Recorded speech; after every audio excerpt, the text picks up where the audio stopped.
All right, welcome everyone. We've got Jeremy de Tolly here, and he is an expert in kind of unraveling some of the things that are from our past that affect how we speak now.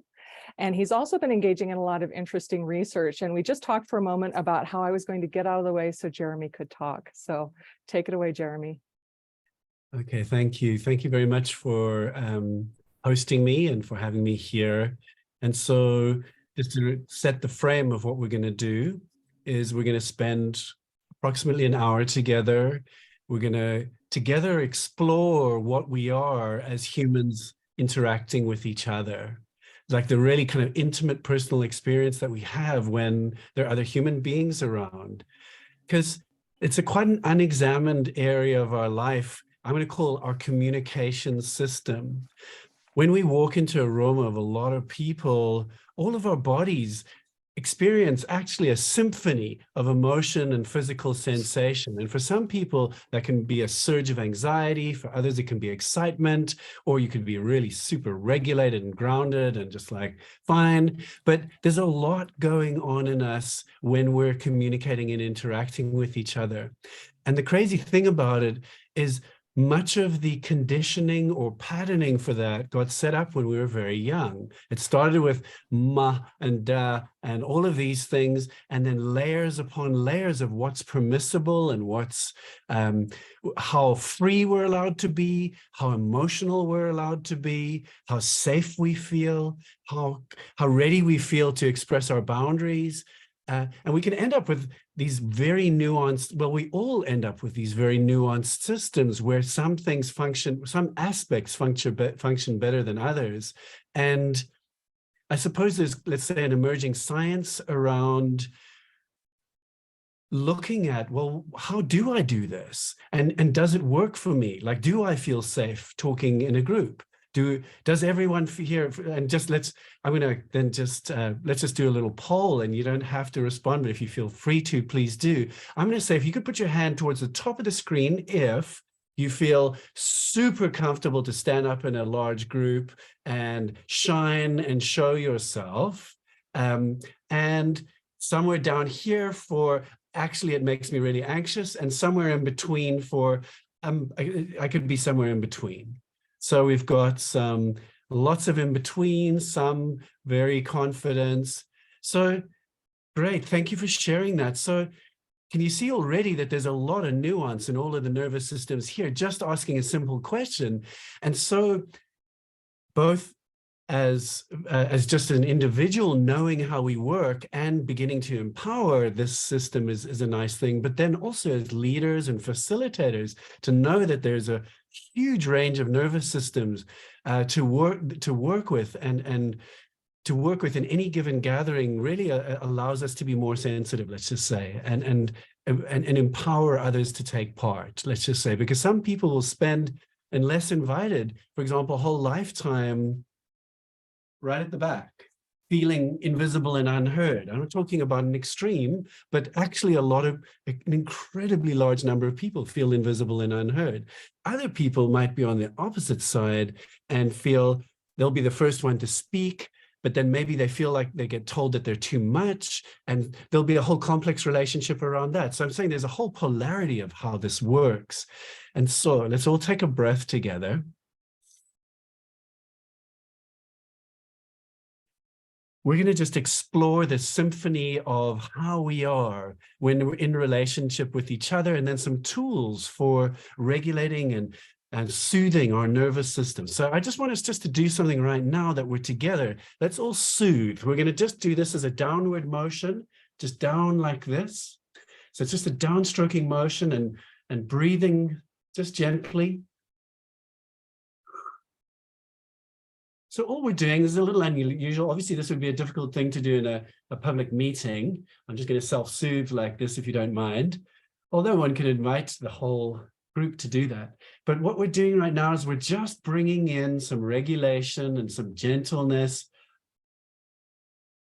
And just noticing, if you can, what's happening in your nervous system. I feel myself settling down a little bit, feeling a little bit more at home. Can we share in the chat, or if anybody feels like unmuting, what it feels like to do this really strange and simple little movement while we look at each other and hang out together. Please just jump in the chat or put up your hand if you're gonna share. And yeah. The breathing component for me is something I use quite frequently, I guess to say. So the self-soothing, that part's a little new. So I guess to say, overall, I think the breathing helps me more than anything. Awesome. Yeah, that's such a big component and so important. Kim says calming. Anyone else? For me, it felt kind of like my body. downshifting. Oh, who is talking? This is Eric. It brings me back to my body. Mm. I can think about my breathing and my heart rate and any butterflies in my stomach. That's beautiful. Thank you. And I want to just kind of double down on that and say, so part of what this work is about is consciously choosing to ground and regulate ourselves and bring ourselves into the body when we're around each other, because we have a tendency to kind of hyper focus on, when we're in a group, almost be kind of hyper vigilant, and we tend to leave our bodies. We tend to kind of exit a little bit and be like this in a group, as opposed to, I want to seat myself back in here, and then I'll be more resourced and I'll know how I feel. So thank you just for expressing that about grounding. Sorry, Liz, you had your hand up. Yeah, I think the first thing that I thought about when I was doing this was like, this is how it feels when I'm soothing my toddler. And when he's waking up in the middle of the night screaming, and I reach over and I, pat him, it lets him know that he's not alone in the room. And it also is a nice, it is a soothing feeling physically. Awesome. Yeah, thank you. And I think that's just such a good word for it. Most of us could do with some soothing when we're around other human beings, in meetings or in one-on-ones. Any other shares? I think there was one in the chat. Oh yeah, that was Kim said calming. Okay. So let's try some questions which we're going to explore. Generally, when I'm working with folk around this, we like to do a bit of a deep dive into, well, what is your patterning? Because there are so many little subcategories. Once you get used to this territory, each person is really different. So I want to just start by talking about groups, being around groups of people. So my question to all of you is, how do you feel around groups of people? And I'm going to add in a couple of extra nuances, because some people, for example, will feel really safe if they are in a meeting and there's an agenda and they know what they're doing and it's kind of factual, but put them in a social environment or a small chat environment, and that's their kryptonite. It's really hard for them, but it can be vice versa. So groups can be very triggering for people or mildly triggering. I just really want to normalize that too. So I'd love it, actually, everyone, please, just to share if you feel comfortable in the chat, or put your hand up, and let's just talk a little bit about what you experience. Some of you may just be completely fluent in groups, and that's awesome. Great. What are you? Yeah, go ahead, please, John. Yeah, I think you described me pretty well there. The someplace, if I'm going to be talking to a group or speaking in front of a group or even performing, I feel a lot more comfortable than, for instance, we had a nice coffee and hot chocolate there at AINC, and yeah, that kind of small talk is really difficult for me, but I can well, also we've been accustomed in the last 3 years now to this interface, and I get extremely comfortable in this because I'm actually just sitting in my dinner table kind of right now and talking to everybody, but put me in that small talk environment, and yeah, it's really, that part's uncomfortable for me. So thank you for describing me right out of the box. Good. No, it's a huge pleasure. And again, I so just want to normalize each system. Like, all of us are working, with this human experience, and some, I want to normalize fluency, like a lot of fluency, but I also want to normalize feeling really anxious, and bring that into the light, to, let's just say. So Eric says reasonably comfortable. Okay, good, Eric. So is that across the board, socials, as well as public speaking, as well as just being in a work meeting?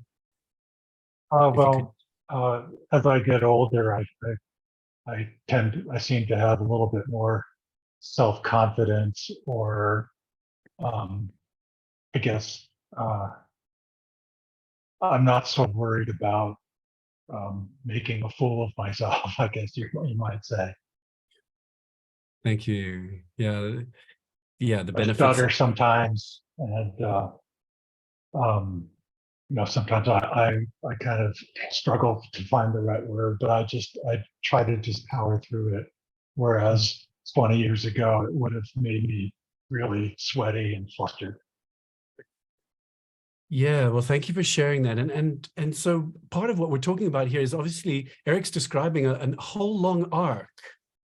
And it's a beautiful thing that he's come to a place of greater self-acceptance and freedom in groups. Some people actually go downhill over time and become more and more introverted. And what I want to say is we can shorten that arc. Actually, with some technique and work, we can actually move through introversion and social anxiety experiences into greater confidence quite quickly, is what's emerging. And so we don't have to, even the notion of being shy, I'm just going to come to what Liz said. I'll talk to that in a moment. I just want to read what Liz said. So shy, I want to fit in, but also not draw a lot of attention to myself. I really, really get that. Thank you for sharing that, Liz. So it's a kind of a yes, no in the system of first of all, I want to fit in. There's probably, Liz, I'd love to know whether there's at a deeper level inside you, whether there's any sense of a desire to also to be visible and to be seen. Please let me know. I think it's because there's the insecurity aspect of, I want to fit in because I don't feel like I fit in. And the reason why I don't want to draw a lot of attention to myself is because if I am visible, I'm afraid that I will be seen as not fitting in. Yeah, thank you for sharing that. That's a really vulnerable share. Thank you. A lot of us, remarkably more than we'll all talk about, have got, let's call it a wound of belonging, like a feeling of, I'm not sure I quite fit in. I feel a bit other. And you could, even at a nervous system level, I don't know how familiar you are all with the polyvagal theory of Stephen Porges, but polyvagal theory, the essence of it suggests that at our best as humans, we're in what's called a ventral vagal state, which is one of connection, deep nervous system ease, regulated heart rate. It's really, like you could say, our sweetest spot. Whenever you felt the most comfortable, you were in your ventral vagal nervous system. But what will happen to us being around people is that we will go up into fight or flight, into our sympathetic nervous system. And that's when we experience anxiety and a faster heart rate, and we will feel jittery. Some of us will want to kind of flight. We'll want to flee and leave, like, get me out of the situation. I leave the social, I leave the situation, I leave the argument. And some of us will get a little fighty too.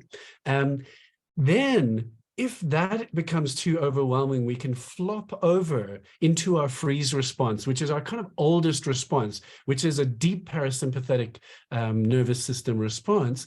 And many of you may, or some of you may have a freeze response embedded in you. And what this will look like is no words will come out.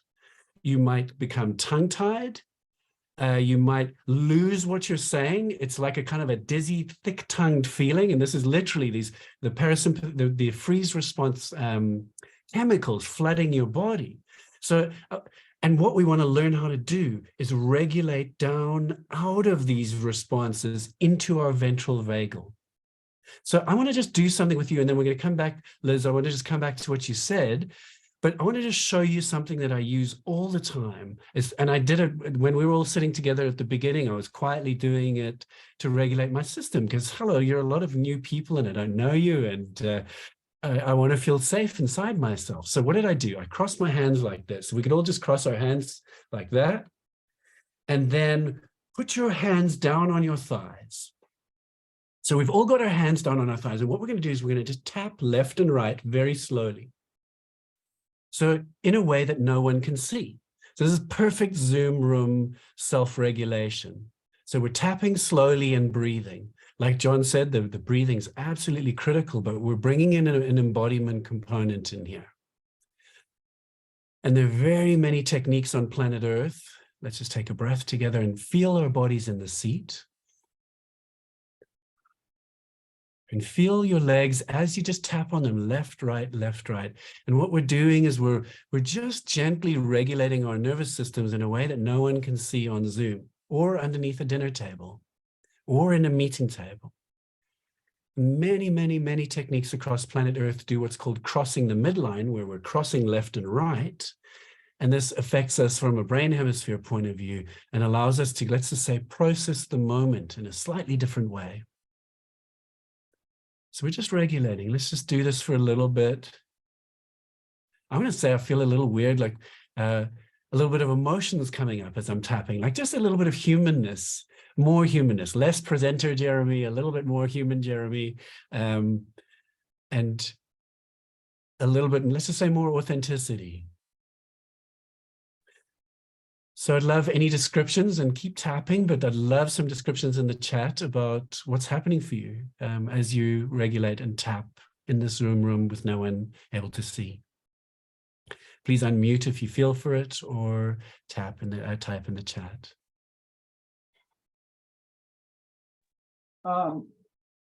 This is Matt, and I'm also a staff member of Audio Information Network. You didn't say like a time type thing. Are we supposed to keep a time tapping, or just go, frantic, or Yeah, thanks for asking slow? that. Thank you. Yeah, so I'm tapping really slowly at the moment. And the way I work with it and what I suggest is just tap and see what works for you. It could be a few minutes. If one's in a stressful environment, you could tap for a lot of a meeting, for example, a very highly charged meeting where there's a lot of, say, a volatility or dysregulation. All you're doing is just to see, well, how much can I just take that curve down towards my ventral vagal nervous system, towards a bit of sense of grounding. So I was trying to time it to like a box breathing kind of method. 5 floors. Right. And yeah, exactly. Like Matt just, yeah, sorry, did I interrupt you? No, go ahead. Okay. So I would just say the simplest thing to do is to bring awareness into the body as you're tapping. Pay attention to the sensation, like in solar plexus and belly and chest, and just feel one sense of regulation. And then it's pretty intuitive. You're really following your body to see if you can bring that curve down. Again, we're just doing it a little bit right now, but I would encourage everyone to experiment with it. Please feel free to let me know if it works for you or it doesn't work for you, but I share it a lot in groups all over the world, really. So let me know, just any feelings about what's going on there? I mean, you might not feel anything, and that's also, not everything works for everyone. So. For me, I feel a little bit more grounded the longer I do it. And for me, that's always kind of my favorite place to be, is feeling grounded. And so I like that it helps me establish more of that calm, grounding feeling. I also noticed something that was it Thomas Fierce had said about epic fail at small talk. I feel like a lot of us can probably really relate to that from the comments about the group setting. Yeah, I think we have a lot of agreement in this group. Yeah, exactly. Yeah, so ditto for me. Epic fail at small talk, but I'm in front with structured chat and discussions. Yeah, thank you for bringing that up. So I'd like to just go into a little bit of this thing about our conditioning. Really we get imprinted so deeply in our family of origin, and some of us are brought up in environments where children are seen and not heard, so in other words, there's a real imprint already of that I shouldn't speak. There can be things in families that are very volatile, where the only way, and maybe a lot of children, where the only way I'll be heard is if I yell and holler, and that's our normal. We're just having a kind of a little chat at 20,000 billion decibels, and that's the family frame, you know. Other people will have the opposite, where anger or sadness is not welcomed or encouraged and kind of shut down very quickly. So the child quickly learns that it's not safe for me to be emotional. And I need to if I'm emotional, I need to kind of shut down and withdraw and process it by myself. And these will deeply affect this whole system's ability to be safe around other human beings in groups. And that's really what this work is about, is recognizing and then beginning to nurture and heal that system, let's just say, back into the health that it actually just really wants. You know, like Liz said, she wants to be able to feel safe expressing and be visible, but there's also this something bad might happen, or maybe I'll be cast out, which is really, it's deep in our systems. And I really resonate with Liz. I've had a lot of that I've needed to work through in this lifetime. Mine, funnily enough, was the mirror opposite of many of you, where socially, I don't know, mine is exactly the same as yours. Socials were my kryptonite, but I could do logical just fine. So yeah, a lot of us are the same. So I just want to go back into the chat here. So Thomas said, yeah, ditto for me, epic fail at small chat. So I just want to talk to that a little bit. You know, it's kind of interesting around left brain and right brain, where at a level in our left brain, we're more logical, in our right brain, we're more intuitive.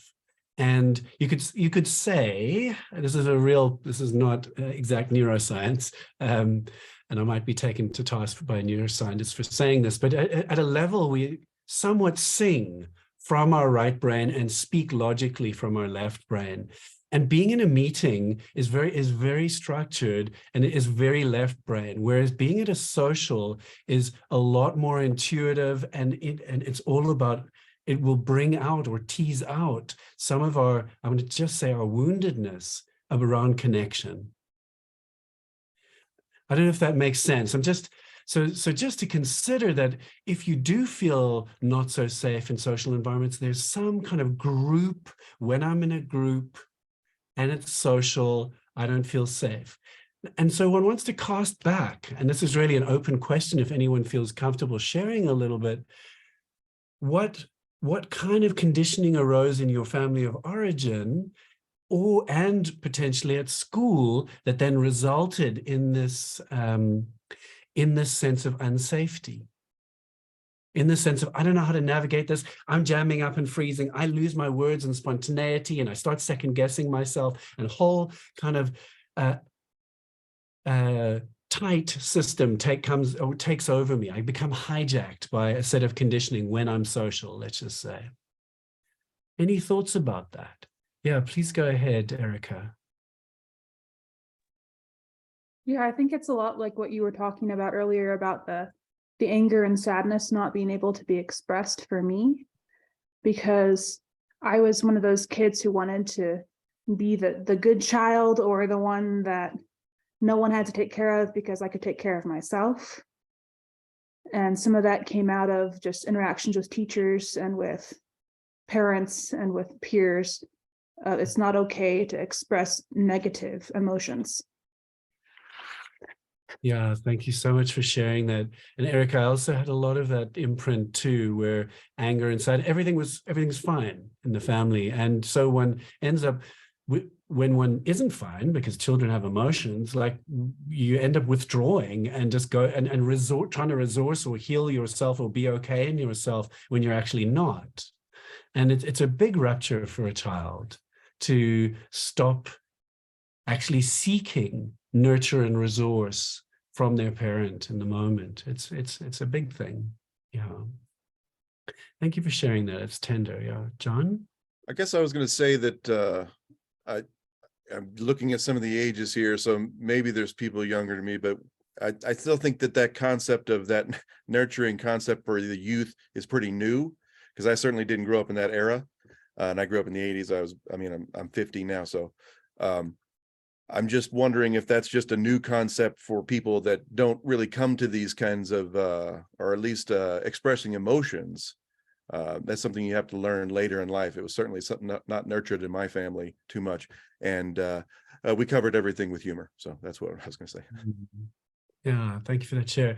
Yeah, I think there is like let's just say an arc happening just in general in society where, for example, let's just say all of us at some level are a generation that to some degree choose to heal emotionally, where, you know, maybe our parents didn't do any healing. So things like healing and working through trauma, there's a lot of techniques developing. And I'm going to say this particular area that I work in is one of the emerging ones where, as opposed to I just am what I am, I'm shy, I'm an introvert, I'm loud or whatever, we can begin to inquire into this and heal and give ourselves the voice that we actually want to have in the world and become more visible and shine a little bit more and let out some more of our quirky magic, let's just say, rather than being, okay, I'm freezing again and that's just how I am. Or I feel embarrassed again and I'm judging myself about what I said last night. I don't know how many of you do remorseful thoughts about what you said or shared, and that can go around your head for days or weeks or hours or whatever it is. So I call that a shame hangover. And it's a big part of this work is dismantling that, because that's part of what keeps the whole thing together. What keeps this freeze together is I spoke, and now actually no one could punish us more than we'll punish ourselves. Okay, let's do a little resourcing. We're just gonna do this.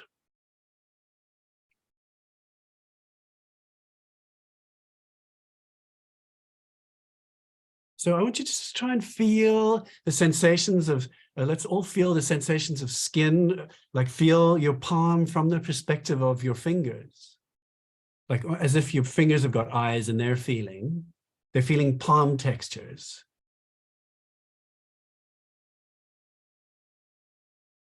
And then swap that around for a moment and then feel the texture of your fingers. Paying more attention to like the pads of your fingers. So now your fingers are the ones sensing more. And we're just regulating a little. You can kind of do this in a social environment a little bit, but part of the reason why I shared that technique of tapping on the legs is these techniques are a little more different to do when you're around 30 people. Okay, let's take a breath together. Okay, so here's my next question. Actually, I just want to go to the chat. So Ralph is the same as Pat. Comfortable in my professional group, but hold back more in social settings. So yeah, so we've spoken about that. There's something about being off the map where I have to be intuitive and connected and so on, where I'm going to say a part of us jams up. We lost confidence at some point. If I was to offer something that I share with people all the time, or actually just in this work, is I would say, this is what I say, it's kind of a bit of a mantra, is when you're around people, always be regulating. Just regulate all the time. Regulate and bring yourself into, bring ourselves into our bodies, come home here. And so around those socials, I would just say, there's discomfort in the system. So let's be with the discomfort and regulate and soothe this being, because this being is kind of shut down, actually. So what do I need to do to bring it back to life, to give it a sense of safety and flow? Okie dokie. So I've got another question for you, which is again around groups, but an extrapolation around groups. Sometimes how we feel around groups of people, we will project into how we feel putting ourselves forward from a career point of view, marketing ourselves, saying, I'm actually the one that is really good for this job, showing up on social media or video, or liking the sound of our voice. So I'm just curious for any of you, whether there is a parallel, which there is for many people, between how you put yourself forward into the world and allow yourself to be seen and be the magical human you are, or whether there is some narrowing of that aperture or shutting down.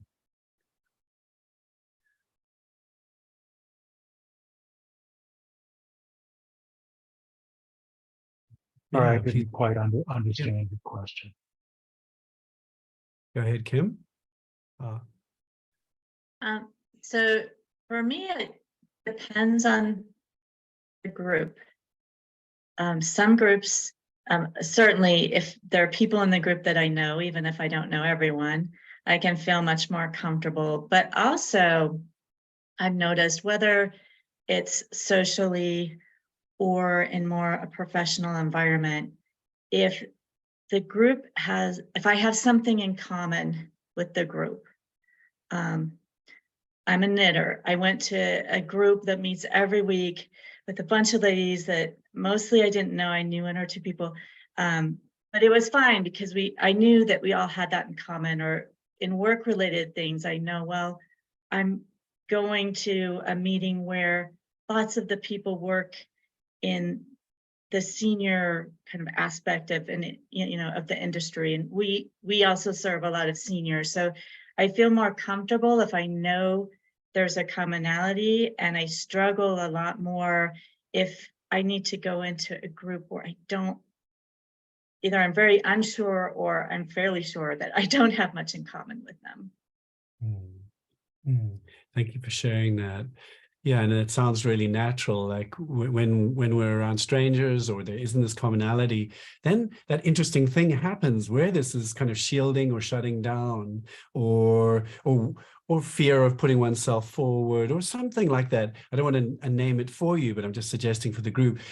It's so interesting for me what happens to us, because you think about when children are really small, obviously they can often be shy, but often they are wild, they're and very uninhibited. And then over time, as we head into towards our teens, there's obviously increasing shutdown and kind of socialization, and just like a lot of fear enters our bodies, fear and wariness, let's just say.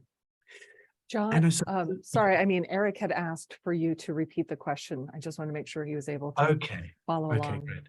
Thank you. I'll do that. Anyway, okay. So Eric, really what I was saying is that there's often a parallel between our sense of safety in groups and our sense of freedom or willingness to put ourselves out there in the world and promote ourselves and show up on social media if that's relevant to you, and market ourselves and essentially be very visible and promote your career. Let's just say it, a career or your art or whatever it is for you that is stuff that matters to you. I'm just curious if there's any parallel, hello kitten, between those two for any of you. So please share. Ralph, did you have something? Thank you. I don't know how many others of you there are retired, but in order to have and foster a career, you have to have control of your interactions with others. And sometimes that can be difficult or challenging or what have you. And when you retire, to some extent, you can set that all aside and it becomes almost purely social. But it's easy for that social aspect to atrophy, I think, when you're working. You're doing, maybe your social activity is largely with family or very dear friends. And when you're retired, you're thrown in with a whole group of people that you wouldn't necessarily be with. And so there's kind of a challenge to be pleasant and cordial to others, but to be mindful of the incredible diversity of belief and conviction. And you want to be polite, but you want to kind of pick and choose who you socialize with more closely. I don't know if that makes any sense to people, but your social interaction, depending on how you approach retirement, obviously can expand greatly, not for everybody, but it can really supplant that kind of guarded persona that you have in the workplace. I don't know if anyone agrees with that or anyone close to my age understands what I'm saying. Young people, maybe not so much yet, but it'll come. Yeah, please feedback. Anyone else? Yeah, Matt. I'm far from retirement. In fact, I think the next 50 initiative gives me another like 43 years before I can, but anyhow.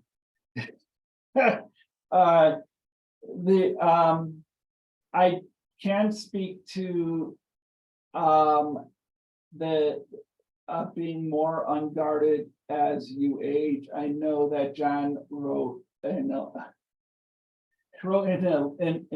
the chat that, you know, you just don't care anymore. He put it in a better way than I can, but yeah, when you get older, it just, I'm less worried about my reputation, I suppose. My vanity kind of shrinks, you know, and yeah, it's yeah, you just, you although I still carry around that regret, as you say, where, man, I said the wrong thing, or why didn't they understand what I was saying, you know, things like that. And but I'm not a reader here, but I am a liaison to our listeners throughout the state of Colorado. And I can collect listener stories, and with their permission, I often record them. And when I go to transcribe a recording, I feel that I'm very shrill. Although when I speak, I feel like when I'm trying to punctuate something or emphasize something, I feel like I'm slowing down and deepening my voice and trying to, you know, talk very deliberately. And then I'll hear a recording and kind of my voice goes up. I'm, you know, it sounds very cackly.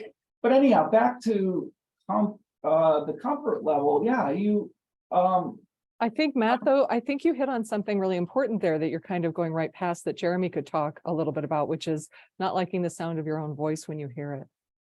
Can I jump in, Matt? Because it's just such an important one, and you won't be the only one that doesn't like the sound of your own voice on recording. Right.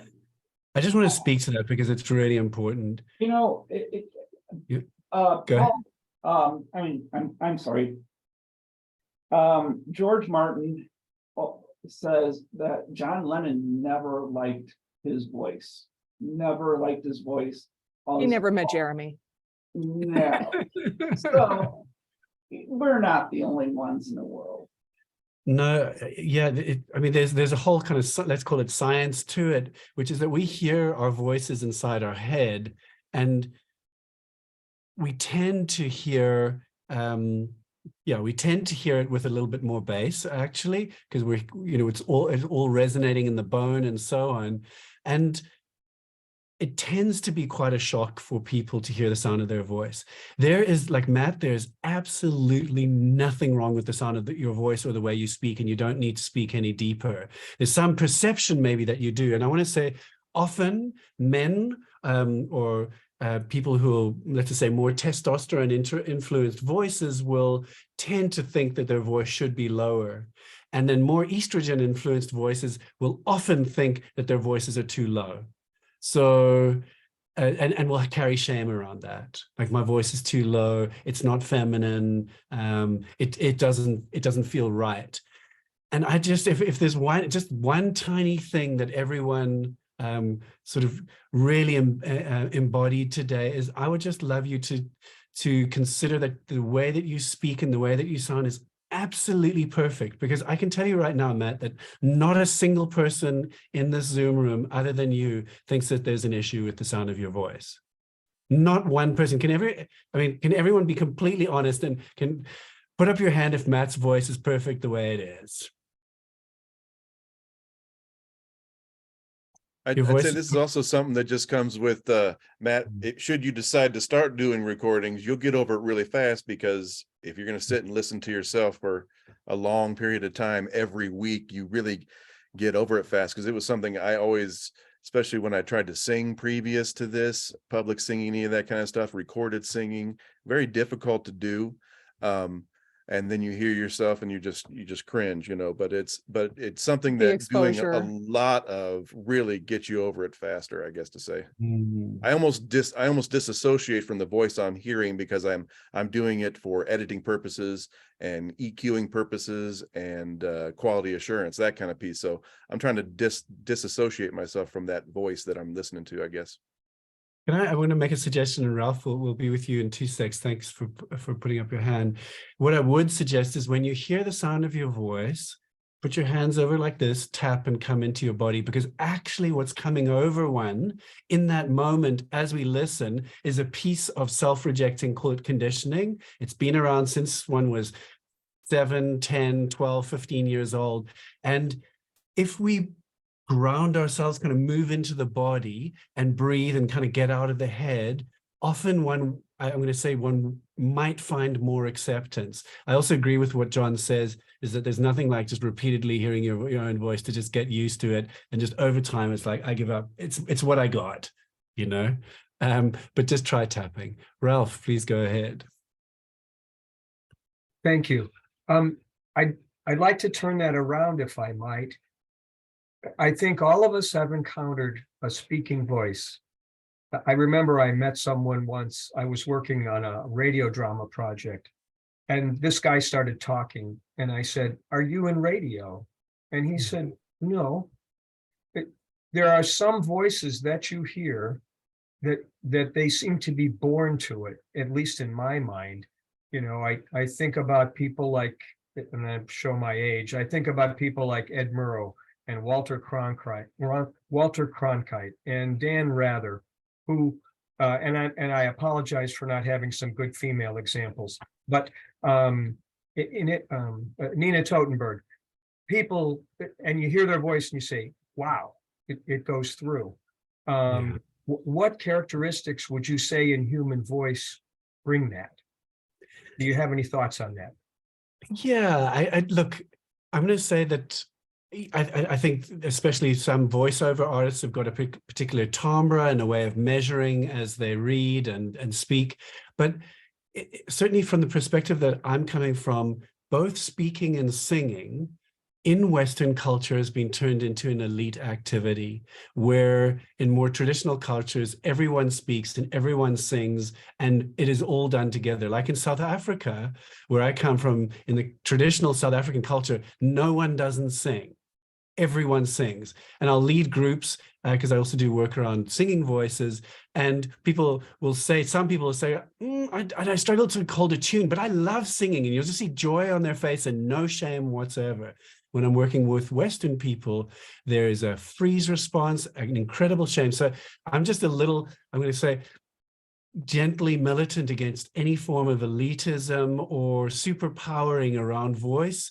And I want everyone to join the party, that we sing together, that everyone has a seat at the table and we're all free to speak. I'm just going to say that's a strong emphasis for me, because so many people feel so shut out. And yeah.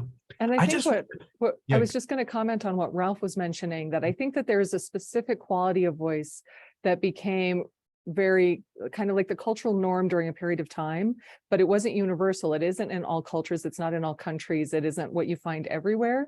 And so it was more just kind of like, the transatlantic voice that you heard in a lot of movies for a period. That wasn't necessarily that it was a real thing. It was just the trend. So I would say that it was more of the trend than anything more meaningful than that. Somewhat technology based on that too. I'm sorry. No, go ahead. And well, or just to say, and also it's often a deeper voice, like in South African, in African culture, in Southern Africa, there's often very deliberate deepening of a speaking voice, that we're going to be like this to just be more manly. So there can be some real cultural stuff around it. Just because we only have so much time, I just want to then take a little nip into one-on-one speaking. How are your systems with one-on-one conversations? Now, what I mean by that is, how are all of us or each of you about intimate conversations, emotional conversations, conflict, expressions of boundaries? How do you feel about expressing your boundaries clearly, but can you do it kindly? What happens when there's anger in your body? Are you allowed? Can you express the anger in, let's just say, in a clean way, or are you there's a pattern which I'll call blurt and hurt, so it all comes out, kitchen sink, everything, and then there's some regret afterwards and some rupture in the relationships, or is it kind of regulated for you? So how does that work? Some people who are not so happy in groups find one-on-ones easier, but a lot of people that I work with actually are not necessarily comfortable in groups or one-on-ones. And I just also want to normalize that too. I'm sometimes leading groups of even 100 people or 150 people at a time, all of whom struggle in groups and one-on-one. So I just really, it's a big issue, just it's not spoken about that much. So please won't you type in the chat or put up a hand and let me know how you feel talking one-on-one.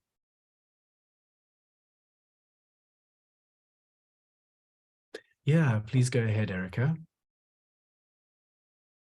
I guess in comparison to large groups where I often feel like I'm putting on some sort of performance where it's not really me, it's like some other section of myself coming out. One-on-one, I feel like I'm finally practicing more about getting it to be more of myself coming out instead of some other person. And that's really difficult at points, just to feel that vulnerability. And I have to really trust the person in order to say it. Thank you for sharing that.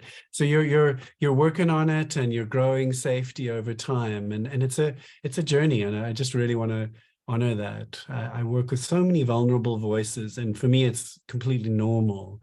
And so yeah, just all many blessings on this journey of unfolding that you're doing. It involves a lot of courage and a lot of showing up when it's deeply uncomfortable. Yes. Okay, thanks for sharing that, Erica.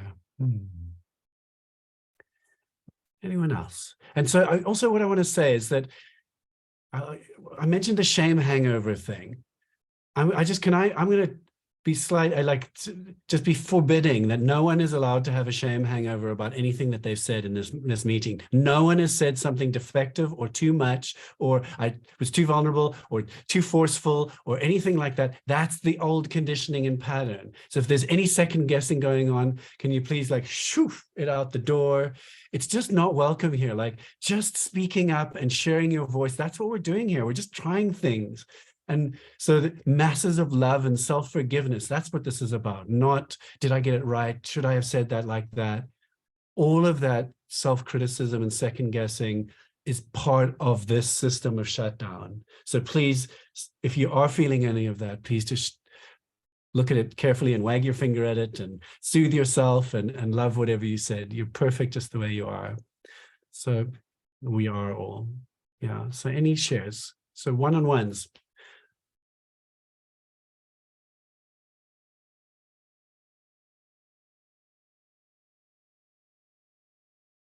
In the chat? Oh yeah, please go ahead, Thomas. I just keep hearkening back to my days as a manager, and there's a certain amount of, whenever it was usually one-on-one with one of my staff members, it was a corrective type of thing, which is conflict, correcting someone. And there's a great reluctance, at least on my part, to engage in that kind of assertive correcting behavior. But I did it, but it was probably not as effective as if I'd have been more comfortable having that assertive position, but detached enough to not make it conflict, but constructive criticism to ultimately obtain the desired effect. Thanks for sharing that, Thomas. That kind of leads me to a question for you and for everyone. We all know at least of fight, flight, or freeze. So in other words, as these natural mechanisms inside us, defense responses, let's call them. And in this communication system, we'll lean into those. So fight. And I want to ask you what you tend to defer to. And this applies to your sharing, Thomas. In a defense situation or a situation that's got charge in it, do you tend towards fight? Do you tend towards flight? In other words, I need to get away from this. I need to run away. I need to leave the relationship and leave the conversation. Do you freeze? So I was a big freezer, but also a fleer. Fourth category, a fawn or a pleaser. So I also had a lot of pleaser in me. I'm just going to say everything that you need to hear in order to de-escalate the conflict. So for me also as a manager, I have to work with being really straightforward. So that was part of my question to you, Thomas, is what's your mix there? But then everyone, because part of this thing about regulating is we can regulate ourselves out of that defense response.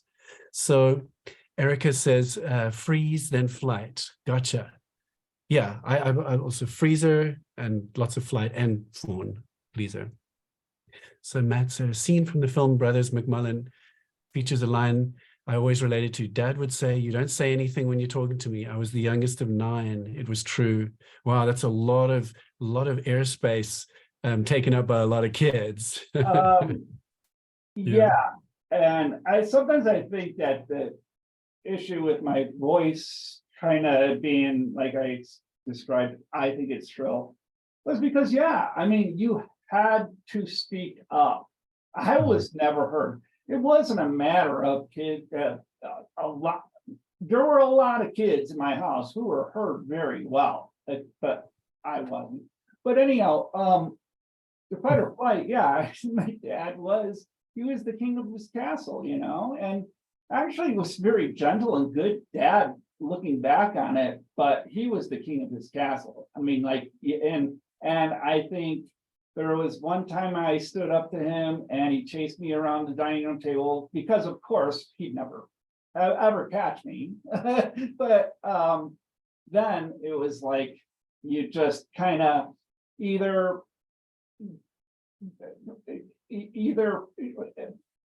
flight in the sense of don't tell dad until you need to tell dad, or you just, you freeze. You just stay there and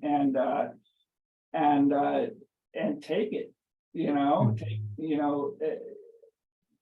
what you have coming, and it was always verbally or like get grounded or something like that. But yeah, I mean, I learned that very early on. Yeah, because like I just recall my first instinct was running around the dining room table. Of course, I was a really little kid, but like at some point, I gotta stop. I gotta, go leave my life in my house where my dad's gonna pull me aside and let give me. Yeah, and I think that's how a lot of these patterns form, which Jeremy could probably speak to for a moment. Yeah. I mean, I think Matt, you described it so well. This thing is, I learned very quickly to ... That could be like the summary of this whole thing that we've been talking about today. What did you learn very quickly to ... And if that's still in your system, is it serving? For me, this is a continual work in progress. I do this work because I was, severely shut down, and it led me onto this kind of path, I suppose, of becoming a practitioner in this. And so that's maybe just a question then, is also then this considering of is it affecting your life, and is it of any significance? Now, that may be true for some of you, and may be not true for others of you. So just a real question to consider right now is, does any of this still affect you, and is it material to your life? I know for some of you have expressed you've now reached this point of, retired and actually I just am what I am. But that doesn't work like that for everyone.